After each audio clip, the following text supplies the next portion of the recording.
আইচেংপা চাওক আমি কৈছোৱে যে এক অবৰ্ণীয় পৰিস্থিতিয়ে বিৰাজ কৰিছে কাৰণ পানীয়ে যেনেধৰণে প্ৰত্যেক ঘৰ লোকৰে ঘৰ অনিষ্ট কৰিলে তাৰ পাছত এতিয়া তেওঁলোকৰ থাকিবলৈ জেগা নাই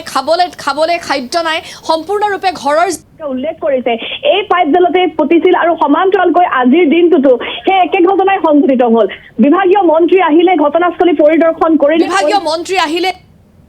গোটেই কথাখিনি কি হয় কেনেধৰণে তেওঁলোকে সমস্যাসমূহ সমাধান কৰিবলৈ চেষ্টা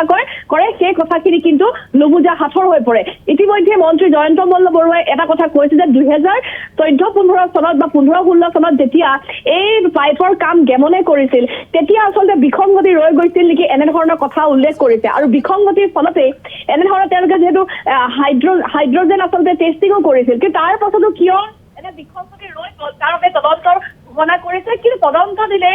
সমাধান নহয় তেতিয়া যিখিনি কাম তেওঁলোকে ৰৈ গৈছিল বা যিখিনি কাম তেওঁলোকে নকৰিলে ইয়াৰ বছৰ 2015-16 চনৰ পাছৰ পৰা গেমনক যিহেতু এই বছৰৰ পৰা অপৰাই দিয়া হৈছিল তাৰ পাছত ডাইকাক দিয়া হ'ল এই ইমান কেইটা বছৰত তেওঁলোকে এই বিসংগতিসমূহ উলিয়াব নোৱাৰিলে নেকি এনেধৰণৰ কথা কিন্তু এতিয়া আলোচনা হৈছে বা সকলোৱে এই কথাটো কৈছে কাৰণ ইয়াৰ বাবে এই একাংশ লোকে যেনেধৰণৰ ক্ষতিগ্ৰস্ত হৈ আহিছে বা তেওঁলোকে যিখিনি ভোগ কৰিছে এয়া সৰ্বসাধাৰণ ৰাইজে কৰিছে এই কথাখিনি কিন্তু সেয়া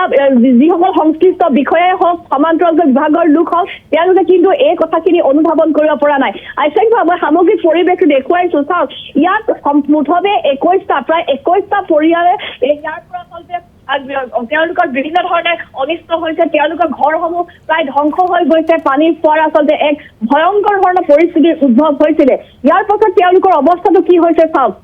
এইটো শীতৰ বতৰত তেওঁলোকৰ এতিয়া ল'বলৈ এখন কাপোৰ নাই ঘৰত থাকিবলৈ এটা নিৰাপদ স্থান নাই ঠিকে আছে আজি যিহেতু তেওঁলোকৰ যিখিনি ক্ষতিপূৰণ সেই ক্ষতিপূৰণ তৎকালে দিয়াৰ কথা ইতিমধ্যে প্ৰশাসনে ঘোষণা কৰিছে মন্ত্ৰীগৰাকীয়ে নিৰ্দেশ দি গৈছে কিন্তু সেই ক্ষতিপূৰণে পোৱাৰ পাছত বা এই ব্যৱস্থাতে আকৌ নহ'ব তাৰ কোনো মানে নাই আৰু এই পাইপডালৰ কথা তেওঁলোকে কৈছে যে ইয়াৰ পৰা আচলতে ৰামচাৰ হিললৈ তেওঁলোকে পানীখিনি পাম্পিং কৰি পঠিয়াই আৰু তাৰ পাছত সেই ৰামচাৰ হিল ৰিজাৰ্ভাৰৰ পৰা আচলতে গুৱাহাটীৰ বিভিন্ন স্থানলৈ পানীসমূহ তেওঁলোকে যোগান ধৰে কিন্তু আজি হঠাৎ কিয়